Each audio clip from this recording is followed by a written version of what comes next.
Bills that are before us, the Excise Duty Amendment Bill 2025 and the Income Tax Amendment Bill 2025. So I'd like to hear your opinions, which will go a long way to enrich the process of these amendments as proposed. Over to you to give us your views. Thank you. Thank you very much, Chair. Seatini is Southern and East Africa Trade Information and Negotiation Institute, non-government organization, but the organization is also the Secretariat of the Tax Justice Alliance Uganda. And as you have heard from our colleagues, they are part of the Tax Justice Alliance Uganda. It is a coalition of almost 60 non-government organization and non-like-minded organization. But because we received the letter for input a bit late, we convened a few to input. So that's why you see only some who have been able to come today. We would love to appreciate the opportunity extended to us to add our voice on the current consultation on the two amendment bills, that is the excise duty and the income tax. Allow me, Chair, to just give a small introduction. I will just try to go through because the paper is before you. We do appreciate and recognize that the government of Uganda is trying to be able to increase the tax base, but also provide clarity and certainty when it comes to issues of taxation in Uganda. But also we see that currently still, according to the last budget speech, Uganda's tax to GDP ratio is standing at 13.6%. And the GDP is an indicator of the economic performance in terms of how your economy is contributing to the tax revenue. So we do appreciate that we need to look at how to strengthen our GDP because it mirrors how we are performing. But also we do appreciate and recognize that our tax registry is reading at, allow me to collect, it is at 4.5 million people or registered taxpayers, but we see that only 1 million is contributing to the taxable net. So it means that we have a lot to do. But also, as we are trying to mobilize more revenue, we have come to realize that Uganda is losing a lot of revenue in terms of our debt obligations, which is taking a big proportion of the resource envelope. So we need also to be cognizant of that. But as we are trying to generate revenue, there is another, it is an obligation which we have to meet, but it's also something which is taking a big portion of our domestic revenue. So we also need to look into that and ensure that we make sure that the money we borrow is used for productive purpose in terms of being invested in productive areas that can generate revenue to be able to contribute to the repayment of debt, but also even for the provision of service delivery. When I go to the amendment as proposed, before you, Chair, you look at page 3 of the paper we have shared. The Minister of Finance is calling for the amendment of Section 21 of the Income Tax Act, Cap 338, to exempt the income of Bujagali Hydro Power Project up to 30th June 2025. As members of the Alliance, we came to recognize that we observed that the tax exemption as offered to Bujagali Hydropower is to, among other things, offer low tariffs to consumers. However, the power tariffs have remained high until today, thus challenging the objective of lowering the tariffs. For instance, the current end-user electricity tariff for the period of Jan 2025 to March 2025, the tariff peaks range from 700 753 kilowatts for the commercial consumers. And when it comes to the domestic consumers, it is at 575.2 kilowatts.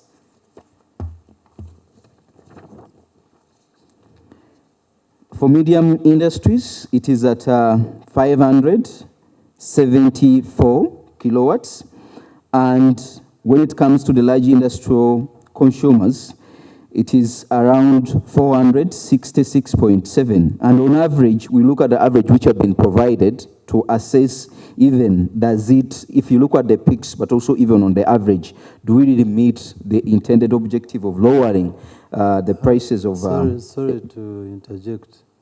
We need clarification because you're reading us figures, and the figures you're reading, according to how you've written, they seem to be shillings per kilowatt. I don't know what exactly. Yes, they are shillings per kilowatt. When you say 753 kilowatts. No, it is shillings. Clarify. Okay, they are shillings. For instance, if you look down on the last one, which is for the large industrial consumers, code 30, you are supposed to pay shillings 464.7 per kilowatt. So it is shillings per kilowatt. But also even when it comes to the average, it is 351 shillings per kilowatt. So when we look at what is intended to be the objective of giving the incentives to Bujagali, we have not attained the required tariff reduction. So for us, we say, based on that, that is one of the issues which we need to look at. But also when we look at the tax expenditure 2022-2023, the exemption for the income of Bujagali Power Project for 5 years up to 2022, extended to 2027, as per the report, it is projected to cost Uganda shillings 80 billion, 80.69 billion Ugandan shillings. Yeah. He needs, he's rushing, and he needs to guide us, because you are reading, so we are not moving alongside with you. So yeah, remember you're saying page 2, but your document is not numbered. So sometimes you need to carry along the people who are listening to you. Sorry, Chair. It is I can see on page 3. Okay. First page. Okay. On the first page. Go to page 4 and continue. Okay. We go to page 4. Okay. So on page 4, we were trying to give of awarding Bujagali project, where we stated from the expenditure, the tax expenditure report, indicating that for the tax expenditure report 2020, 2023, the tax expenditure for income of Bujagali project, power project, for 5 years up to 2020, extended to 2027, is projected to cost Uganda shillings 80 million, shillings 80.69 billion shillings. Chair, we further also go ahead to indicate that furthermore, numerous studies have consistently demonstrated that tax incentives impose a substantial cost on government revenue without delivering a commensurate boost to investment. Considering this, the need to repeal of tax incentives stand out as the most optional cause of action. However, if outright repeal is not available, the next best alternative is a comprehensive reform of tax incentives to align them more effectively with investment outcomes, reducing the fiscal burden Chair, you can turn. The fiscal burden and maintaining the potential benefit they can offer, according to our observation. Chair, through you, if you go back to page 3, where we look at the objective for us to say that we should not offer the tax exemption is that we need to increase revenue mobilization in the country.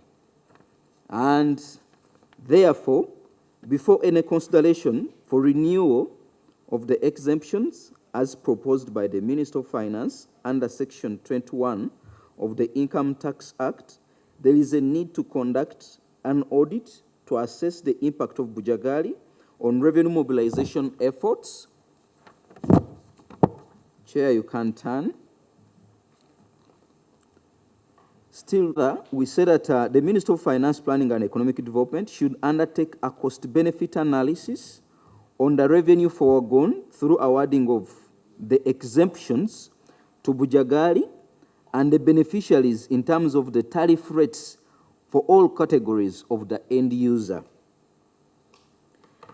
Chair, we also say or indicate that to effectively control revenue leakages stemming from the misuse and abuse of tax, this objective is to effectively control the revenue leakages stemming from the misuse and abuse of the tax exemptions in Uganda.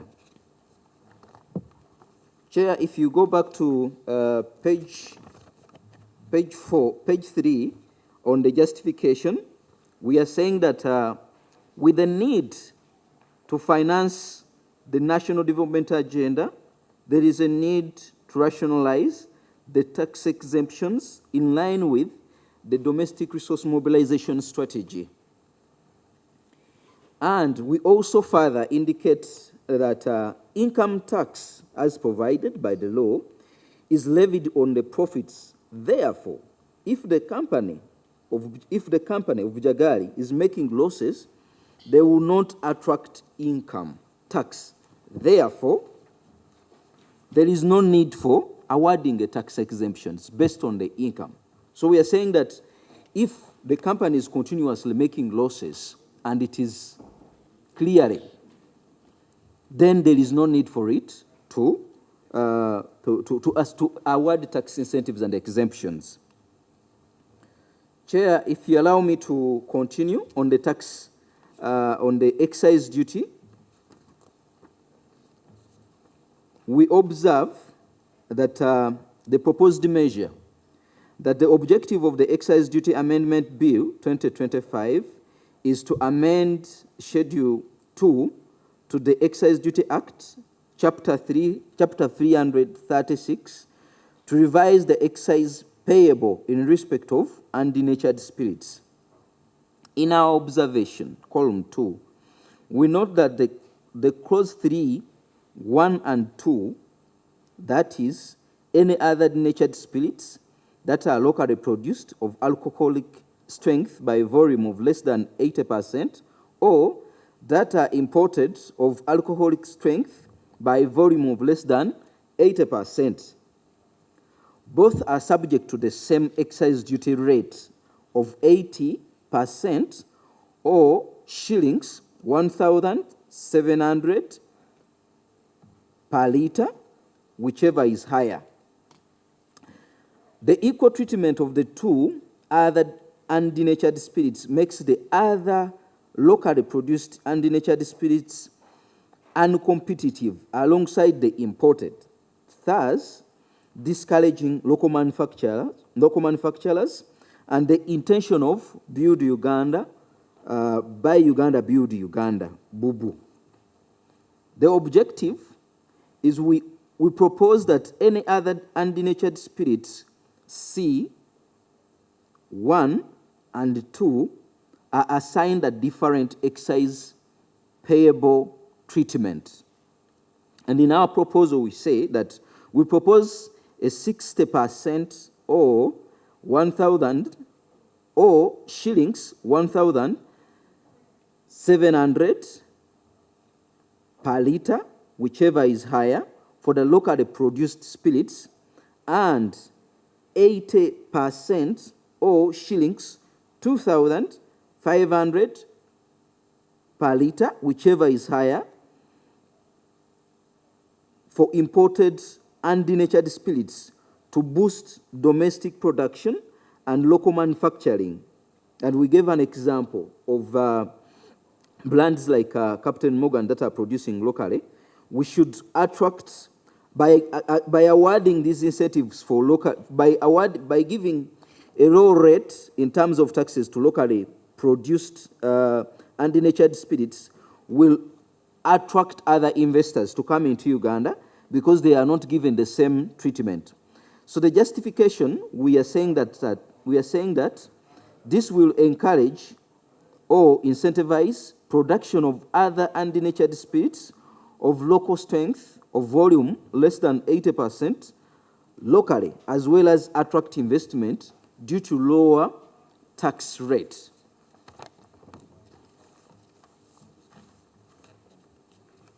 And in our conclusion, we are saying that in a bid to mobilize additional tax revenue, broaden the tax base, increase clarity and certainty, enhance tax compliance, support government policy, development priorities, promote saving and investment, and encouraging desired behavioral changes, as well as closing the loopholes in the tax measures that facilitate tax revenue leakages.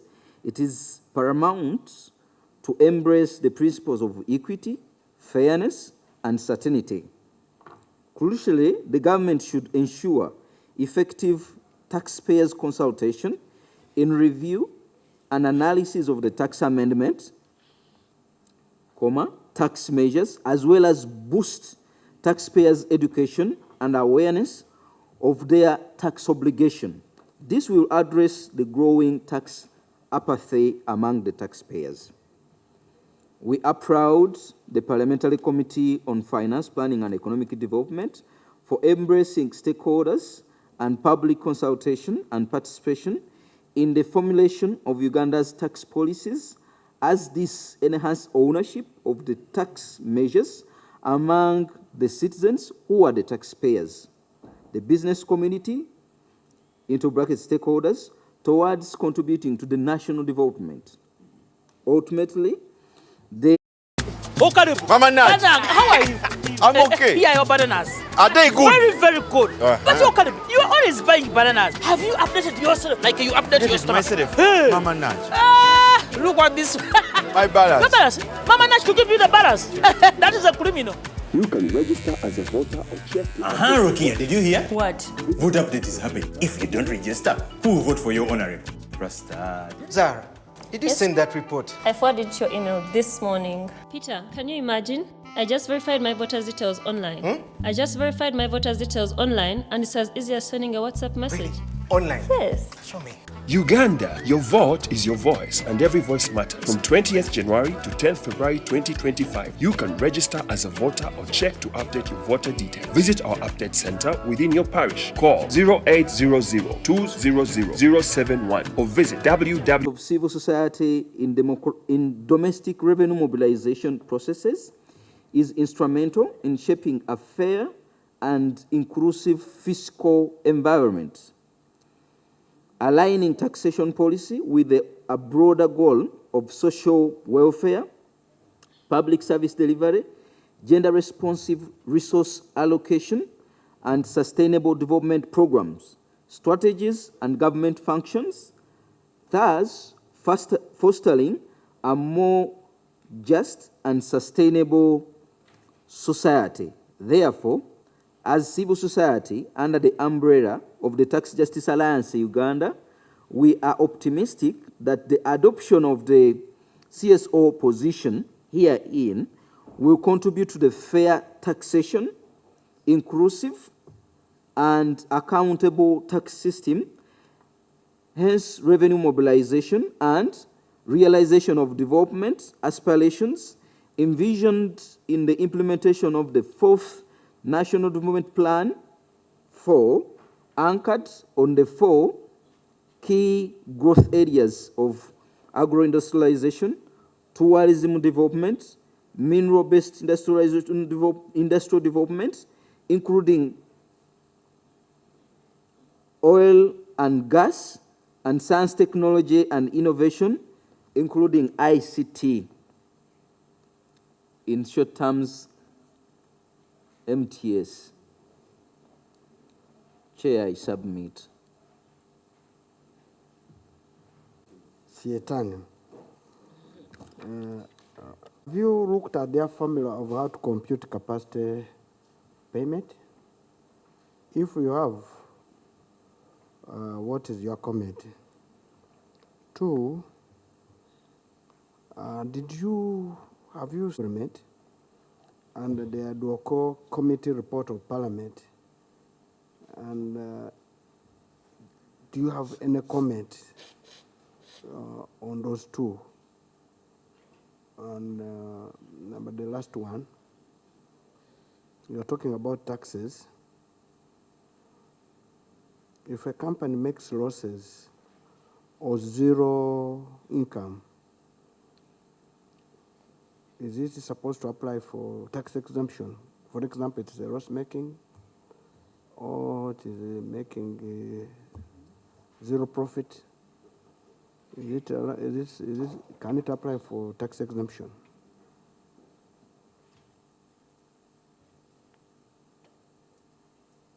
I'd like to thank the presenter for the submission. Mr. Presenter, sir, the fiscal authority in Uganda is comfortable with the proposed amendment of the income tax. And I would like to hear your voice. I would like to hear your voice on the same. For them, they say the proposed amendment of the Income Tax Act is good. Now, as you're preparing to come here, I feel you should have, or you actually conducted some preliminary analysis of the proposal. What does Seatini say about the impact and the effect of the proposed amendment on the Ugandan economy? I thank you.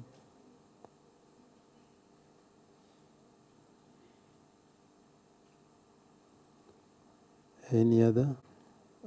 Sorry, even with the tax exemption, that it has not helped to lower the tariffs. Now, that's where it is at the moment. Presumably, there may be an assumption that with the tax exemption, this is what we have. Have you considered a scenario that without the tax exemption, it may impact on what we have at the moment?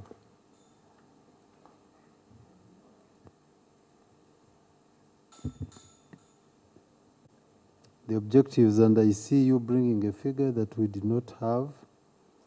Just need clarification because the one that is being proposed is 60%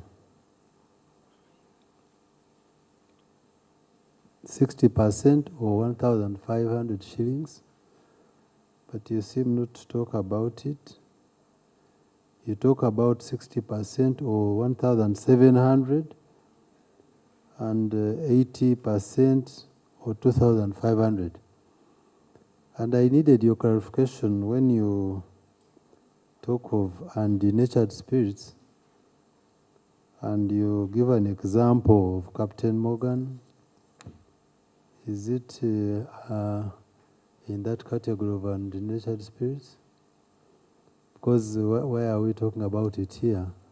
Because our concerns are about the raw materials, imported or locally availed for producing undenatured spirits. So you brought in an example which we did not understand. We need your clarification.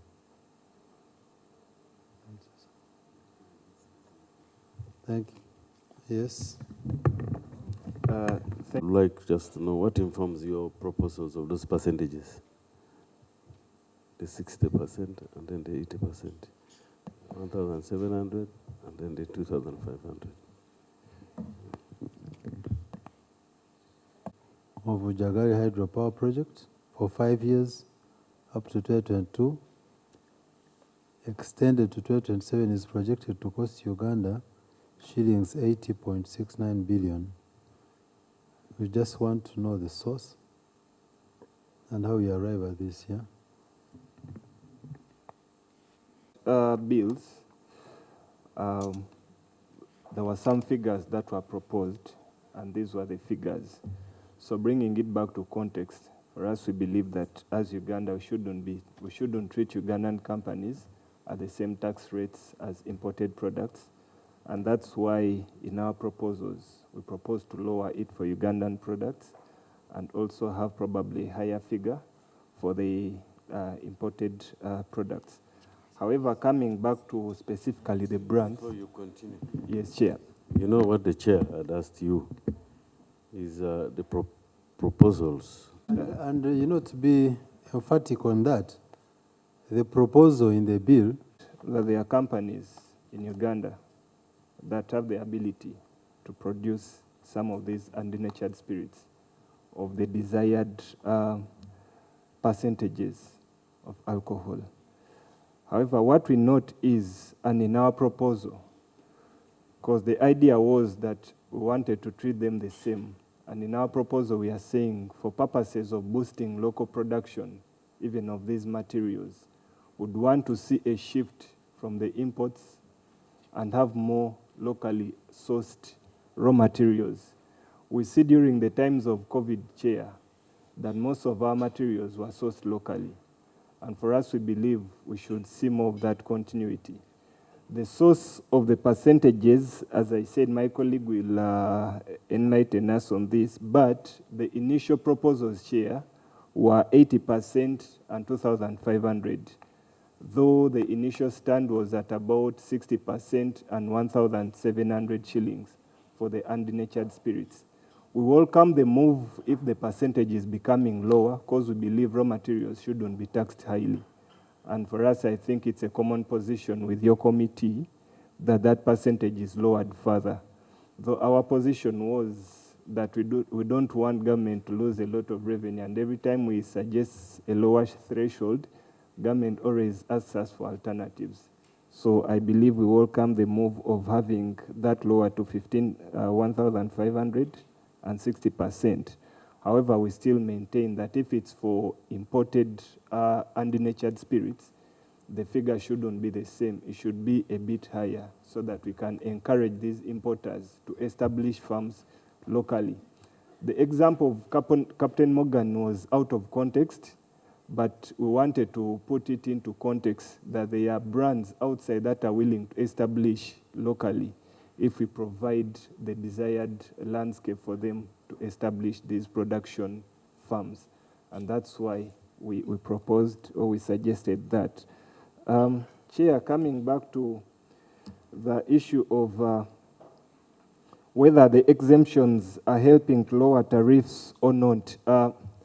In one of the reports, Chair, from Parliament and other researchers, we have come to realize that we have a lot of deemed energy that we pay for as Uganda.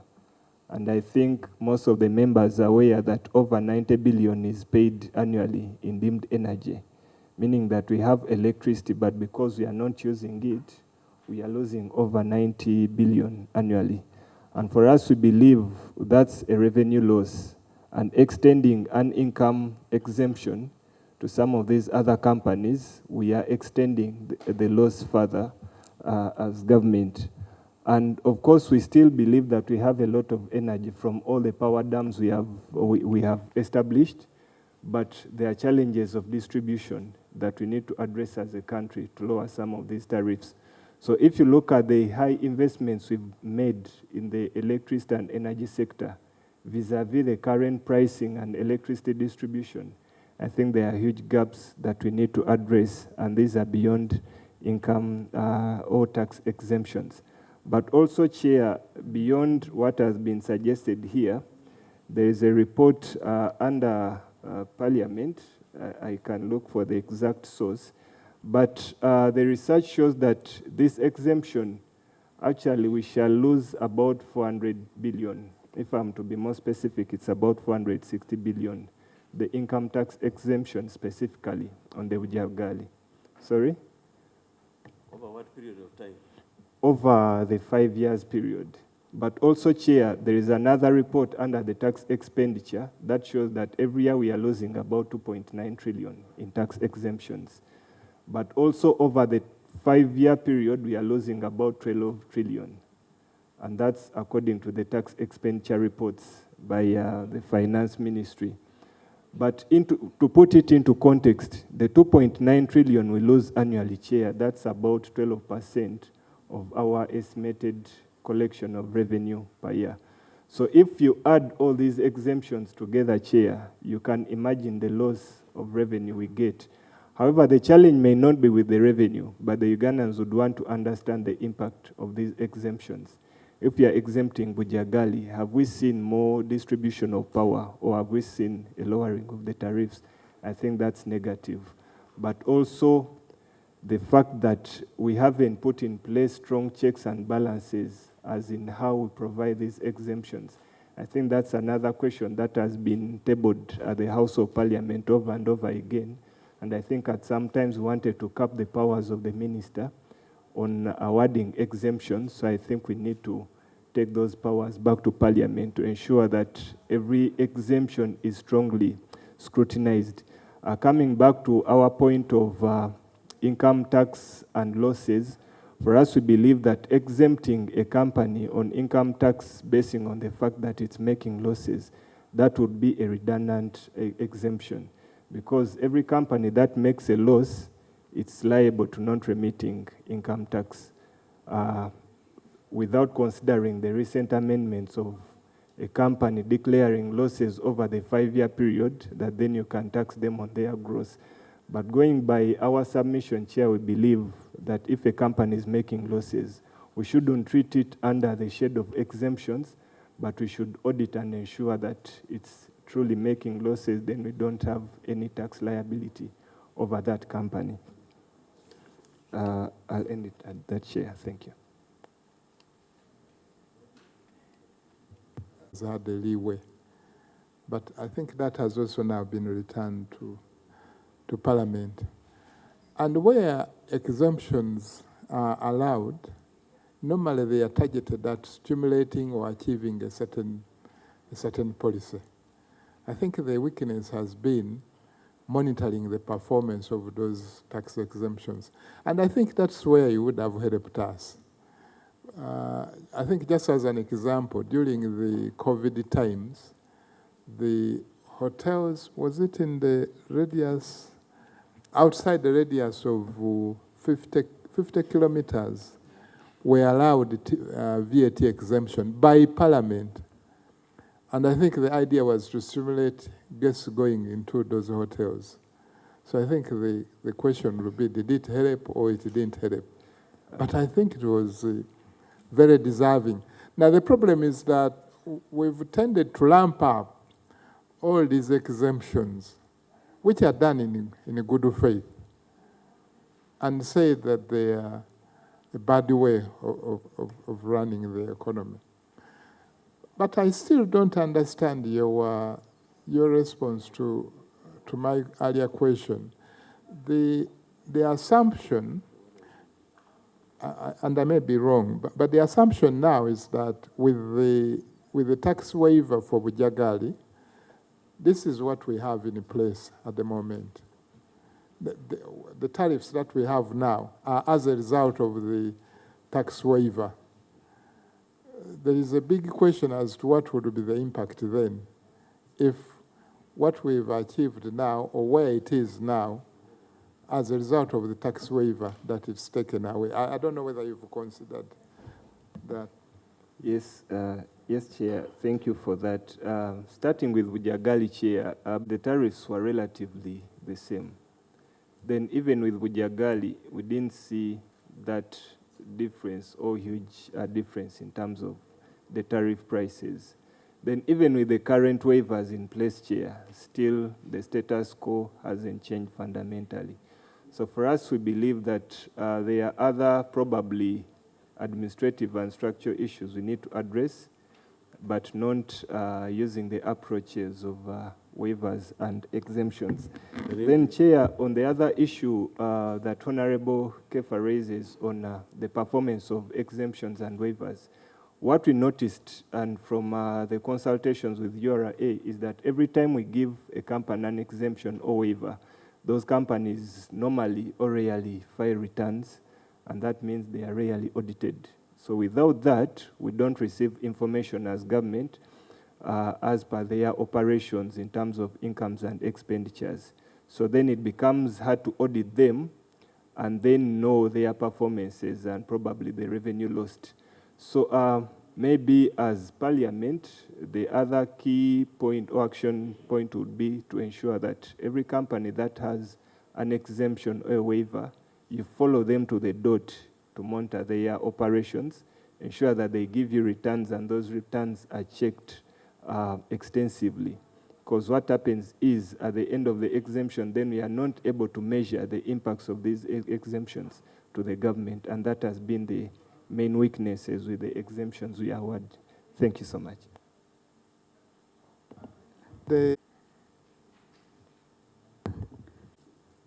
I think, I'm sorry to say, this one is going to be even beyond the paper it is. And to me, when I'm trying to respond to if we remove the incentives, what will the price be? And my question is going to be, to what extent should we go and when should we stop giving the incentives? So to me, I think if possible, at this time we can say, let us stop giving the incentives and see what will happen in the market. Just to guide you, the honorable member is talking about deemed energy. It's not about incentives. No. So talk about, address your answer to what he's talking about exactly, which is deemed energy, installed capacity, and what you... Yes, Honorable. Related to that matter of deemed energy, because that's what I wanted to comment on, I have been reliably informed by Ministry of Energy that deemed energy is no longer a core. The last financial and this financial year, then why are we referring to that as a saving? We shouldn't even discuss about it. If it is not being paid for, kindly verify. By the time we did the analysis of this specific provision, it was still under the emerging issues that we invest, give waivers in generating energy, but we had some, what can I call it? We have some power or energy we are generating, but we are not distributing or we are not consuming, so we have to pay for it as a government. I don't think if you have me, I produce because I installed that capacity. And if you don't consume, you will pay me. So that's what they call, if you consume 500, we pay for 1,000.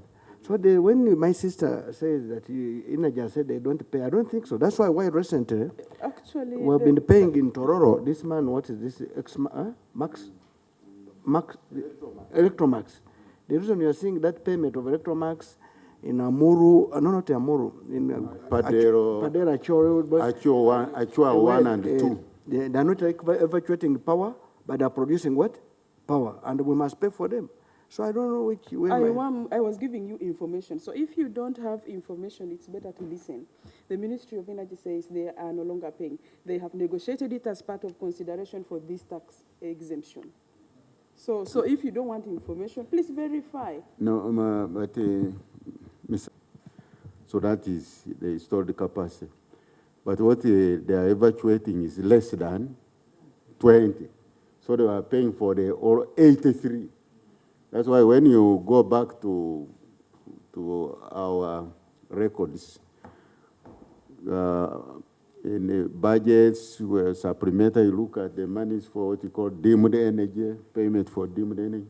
But they have paid all that, they have cleared now. They have cleared. But there are some areas which they still have issues. Yeah, but I think it is trying to tell us that recently she has information.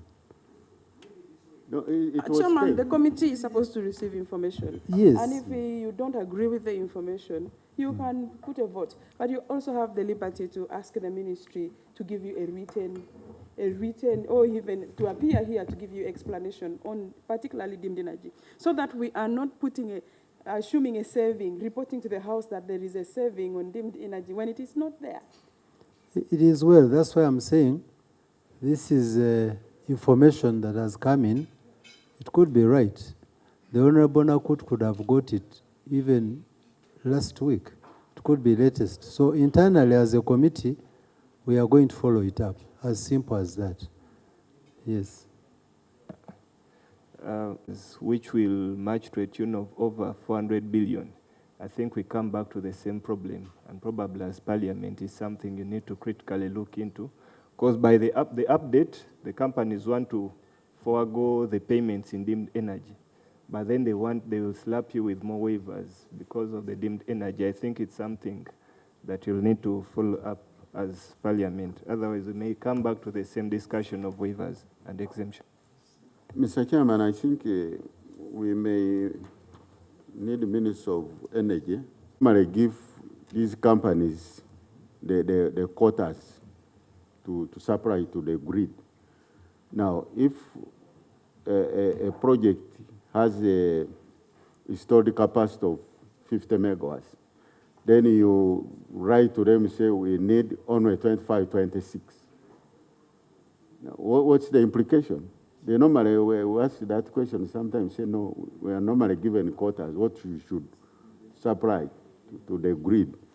It's not for our guests, but in the future we need to ask them, and this is where our government is losing a lot of money. Mama Nat, how are you? I'm okay. Here are your bananas. Are they good? Very, very good. But you are always buying bananas. Have you updated yourself like you updated your stomach? Hey. Mama Nat. Look at this. My balance. The balance. Mama Nat could give you the balance. That is a criminal. You can register as a voter or check. Rukia, did you hear? What? Vote update is happening. If you don't register, who will vote for your honorable? Rasta. Zara, did you send that report? I forwarded your email this morning. Peter, can you imagine? I just verified my voter's details online. I just verified my voter's details online, and it's as easy as sending a WhatsApp message. Online? Yes. Show me. Uganda, your vote is your voice, and every voice matters. From 20th January to 10th February 2025, you can register as a voter or check to update your voter details. Visit our update center within your parish. Call 0800-200-071 or visit www.ec.or.ug today. This message is brought to you by the Electoral Commission of Uganda. We've moved both as Natural Resources, Finance Committee, Public Accounts Committee. We've gone where power is generated. And we've seen, if I may put it in a broad perspective, we have a lot of power generated in the country. However, it is not taken out. That is what we call evacuation. Yes. Transmission. To be consumed. And companies are asking that we pay them for that generated power. We are not consuming it. And from my perspective now as an ordinary citizen, we are not investing in evacuating it or distributing it. Because when you go on the floor of Parliament, almost every MP is complaining about standing polls, what have you. And therefore, this power is not being distributed to be consumed. Yet, we are paying annually or daily for those companies that generated it. So there are two questions. For how long are we going to continue paying for this energy? And two, how can we? Now, I just want to guide my colleague that those are more of our questions than theirs, which will, no. That one will be our discussion, because we have information. Government has secured money, about $600 million US for this ongoing project of access and scale up. So the details are there, and one of the reasons the government was able to get that money is to help evacuate and distribute energy. But these are more of internal discussions, okay? So do you have any other comments? Else we... Should not be taxed less, but rather higher. Because whichever region you come from, there is local indigenous technology, which promotes rather production of these alcoholic beverages. And there is also geographic identifications for the intellectual property. And unfortunately for Uganda, not all of this is registered. And yet, you are speaking to opening up markets. For instance, the East African market, the African market. So if government is looking at supporting local manufacturers to compete favorably in the international market, it is important that the products that are locally generated should be protected, even including our indigenous technology. And that is why, for the international players that are coming into our sorry, market... I just need to guide you, because yes, you might end up derailing us. Here, what actually, and the denatured spirits that we are talking about are not consumable. And that's why I was referring to the other issue of Captain Morgan. And our, indigenous reproduce, you're talking about Uganda, Waraji, Kasese, if you wish to mention some of them. But they are not the ones we are talking about here. We are talking about the undenatured spirits that are not consumable by human beings, but they are used as raw materials to downgrade them for human consumption. And the intention that we're talking about in this amendment is that undenatured spirit that is got from sugarcane that is grown in Uganda, cassava that is grown in Uganda, millet, maize, sorghum, and the rest. So, but your discussion is taking us a different direction, so that's why I'm trying to control so that you don't take us there. Yes. Thank you, Chair. Even for the pathogens economy, my point is that it is important for local, rather to promote local indigenous technology, even for such bigger industries and markets. That's why we are proposing something higher, but also that incentives are generated to support those local markets so that they can look at competing rather than being protected. Thank you. Proceed. Chair, I'm sure you have explained, and our guests are moving in. I think they have presented in what they have given us. Thank you. We want to thank you. Thank you, Mr. Kopos. Thank you for the opportunity. I wanted to say something on the, did we have the opportunity to look at the parliamentary committee links? And we didn't want to replicate what was indicated there, but it is good. In terms of accessing the contract, it was a challenge to us, and if there is an opportunity through the clerk to have an opportunity to look at it, that would have given us a good computation of what he was talking about, of the capturing the computation of capacity payment. Because most of the time, if you don't have the real figures of what he's talking about within the contract, it becomes difficult. Maybe if we can get the opportunity to look at that. And lastly, Chair, for us, when you talk, someone is talking about the amendment of the proposed amendment of the income tax, is it good? And for us, we are saying that, as we indicated, the government is supposed to review or amend based on the environment in which we are operating in. So you find that government does it when there is a need. But also, Uganda does what we call tax amendment every year. And we are in the preparation of receiving the tax bills. What does it cost for this amendment to wait for the amendment of the general tax bills for the financial year 2025-2026? That is also another issue which we have to look at, because bringing out only the two makes our tax uncertainty in all those who are doing investment in the country. So the continuous, the reviewing every time we want makes our tax policy uncertain to those who are doing investment. So for us, we also propose, because this was more specific on those issues, but there were other issues which we had and which are preparing to include in the tax amendment bill, because this one challenges us in the way that we would have waited during the time of production of the tax bills to include this proposal. But if it was just brought out independently, only two, and yet there is a time for reviewing the tax bills soon, it is challenging our tax certainty in Uganda. No, we have noted, but it does no harm. We've just discussed about the excise duty. Why do you wait? Instead of promoting the purchase of local raw materials, why do you wait?